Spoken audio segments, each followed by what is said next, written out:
안녕하세요. 저는 20대 후반 남자입니다. 먼저 제 사업이 망한 얘기부터 해야겠네요. 최근에 사업을 하다가 쫄딱 망했습니다. 제가 옷과 패션에 관심이 많아서 의류 사업을 시작했다가 빚만 지고 사업을 정리하게 되었던 건데 그나마 다행이라고 위안을 삼자면 빚이 그렇게 크지는 않았어요. 아무튼 앞서 말씀을 드리자면 저에게는 20대 중반부터 만나고 있는 여자친구가 있습니다. 곧 제 아내가 될 사람인데요. 제가 힘들 때나 어려울 때도 제 곁을 떠나지 않고 저를 지켜준 정말 착한 사람입니다. 이런 여자친구와 내년에 결혼을 앞두고 있었던 거죠. 사업도 망한 사내놈이 무슨 결혼이냐고요? 네. 사실은 여자친구랑 사고를 치고 말았습니다. 지금 여자친구 뱃속에는 저와 제 여자친구의 피를 이어받은 우리 애기가 자라고 있는 중이에요. 처음에 이 사실을 말씀드리자 장인어른은 쓰러지시고 장모님은 울고불고 난리도 아니었습니다.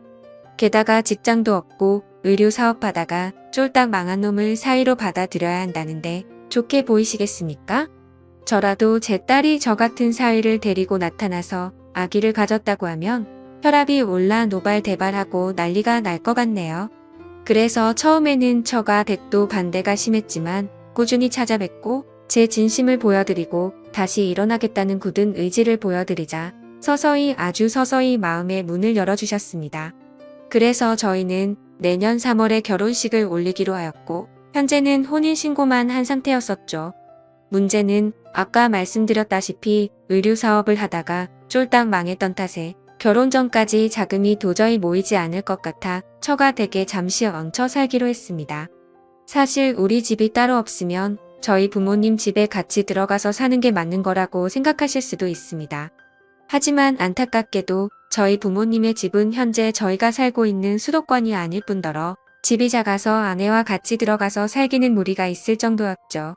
그래서 결혼 승낙을 해주실 때 장인어른과 장모님께서 마음을 크게 써주셨습니다. 제가 내년에 결혼식을 올리고 직장을 구하든 사업을 다시 하든 안정화가 될 때까지 처가 댁에 머물러도 괜찮다고요. 진심으로 감사드리는 마음에서 장인어른과 장모님의 말씀을 듣고 나니 눈물이 나더라고요. 세상 때려 죽여도 모자랄 못난 사위를 분명 불편하실 텐데 불구하고 본인 집에까지 있게 해주시다니 싶었습니다. 장인 어른과 장모님의 진심 어린 응원에 힘이 나서 저도 하루빨리 재기해 보이겠다고 마음을 다짐했습니다. 아내에게는 여동생이 한 명 있는데요. 저한테는 처제가 되는 거죠. 제가 아내랑 혼전 임신을 하고 장인어른 댁에 방문했을 때 장인어른 장모님 말고 유일하게 아내의 여동생만 저를 위로해줬습니다. 호칭상 처제가 맞는데 제 입에 처제란 말이 아직 익숙하지는 않네요. 아무튼 처제는 예전에 아내랑 데이트할 때도 가끔 몇 번 봤었기도 했고 제가 성실하게 살아왔다는 걸 옆에서 봐왔었기에 그런 건지 저와 아내의 혼전 임신 소식에 충격은 먹은 듯 했지만 많은 위로를 해줬습니다. 그리고 남자는 결혼을 해야 안정적이게 일을 할 수 있다면서 하루빨리 재기하라며 응원해주더라고요. 그런 처제가 많은 위로가 되어줬고 정말 많이 고마웠습니다. 그렇게 결국 저는 염치 없지만 제 짐을 챙겨서 처가 댁에 들어가게 되었던 거죠. 제가 도착하자 처음에 저에게 화를 내셨었던 장인어른과 장모님은 저를 따뜻하게 맞이해 주시고 제가 최대한 편하게 지낼 수 있도록 많은 배려를 해주셨습니다. 하지만 생각지도 못하게 처가 댁에 들어와서 지내는데 장인어른과 장모님이 문제가 아니었고 처제가 문제가 되었네요. 제가 처가 댁에 들어갔을 때가 따뜻한 날씨의 봄 무렵이었는데 처제가 옷을 너무 짧게 입고 돌아다니는 겁니다. 한 번은 제가 일을 일찍 마치고 오후에 집에 들어갔는데 처제가 티셔츠도 안 입고 있더라고요. 눈 마주치고 서로 얼마나 민망했는지 모릅니다. 그것도 처음에는 좀 민망해하고 옷을 챙겨 입는 신용이라도 했습니다. 그런데 제가 처가 댁에 온 지 한두 달쯤 되자 처제는 그냥 보려면 봐라라는 식으로 별로 대수롭지 않다는 듯이 가만히 있더라고요. 제 아내도 괜히 처제한테 형부도 있는데 옷 좀 입지? 라고 하면 아더운데 어떻게 라고 합니다. 사실 처제의 몸매가 막 모델처럼 좋거나 그런 건 아니거든요. 보면 조금 민망합니다. 제가 얹혀 살려고 들어온 주제에 이런 얘기를 하면 안 되지만 상호 간의 예의는 차려줬으면 좋겠다 싶은 심정이 있었어요. 처가 댁에 몇 달 있다 보니 이 집안의 특성인 것을 알게 되었습니다. 사실 연애를 할 때도 제 아내는 여름만 되면 유독 더위를 많이 탔거든요.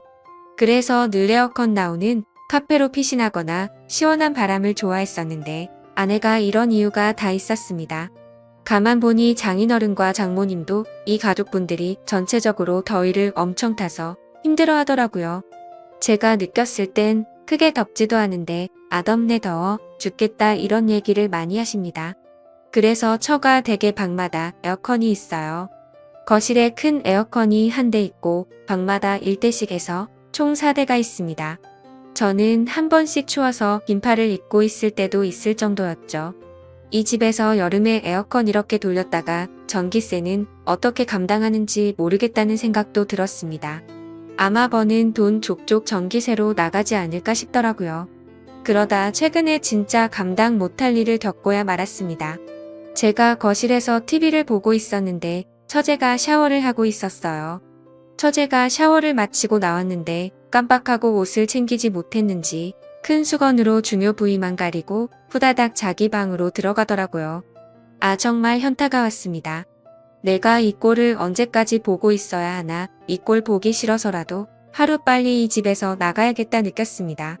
그래서 한 번은 장인어른 장모님 처제 저와 와이프 모두 모인 저녁 식사 은근슬쩍 한마디 했어요.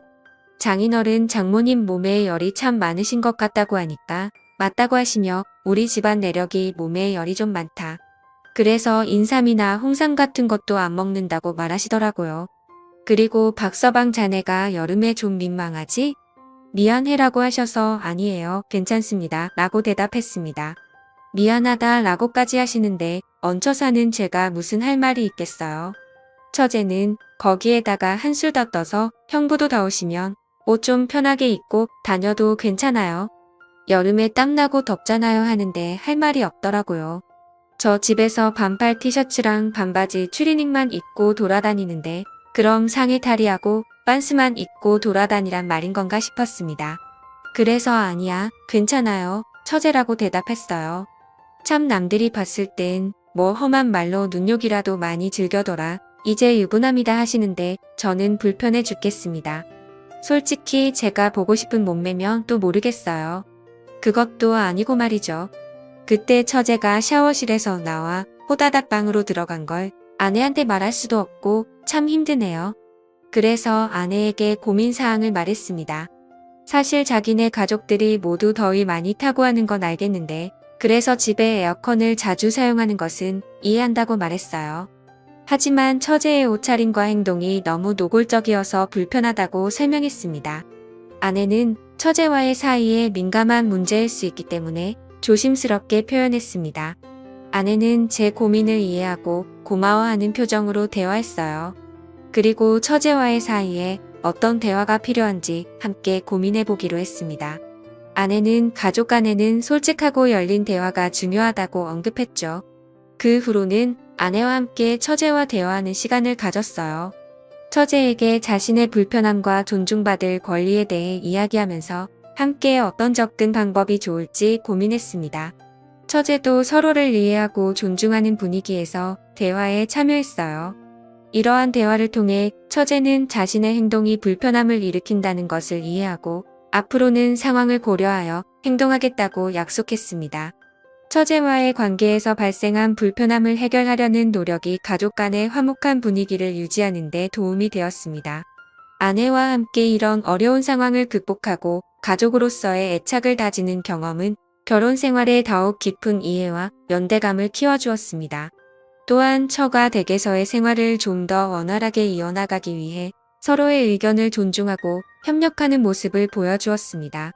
이런 어려운 상황을 극복하면서 가족 간의 소통이 더욱 중요하다는 것을 깨달았습니다.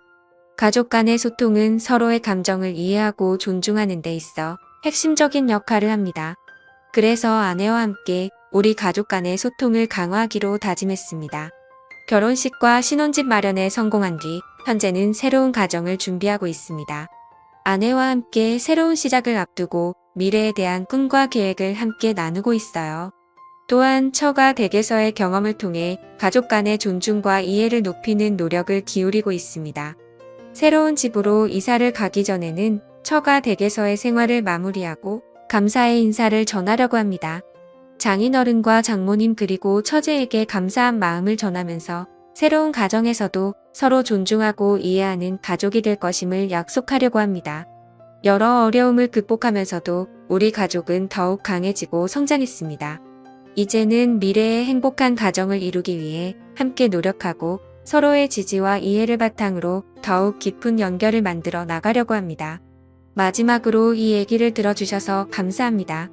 여러 어려움을 함께 나누고 고민하며 성장하는 과정에서 얻은 교훈들이 우리 가족을 더욱 튼튼하게 만들어가고 있습니다. 앞으로도 서로를 이해하고 지지해주며 행복한 가정을 만들어 나가고자 합니다. 감사합니다. 행복한 하루 보내시길 바래요.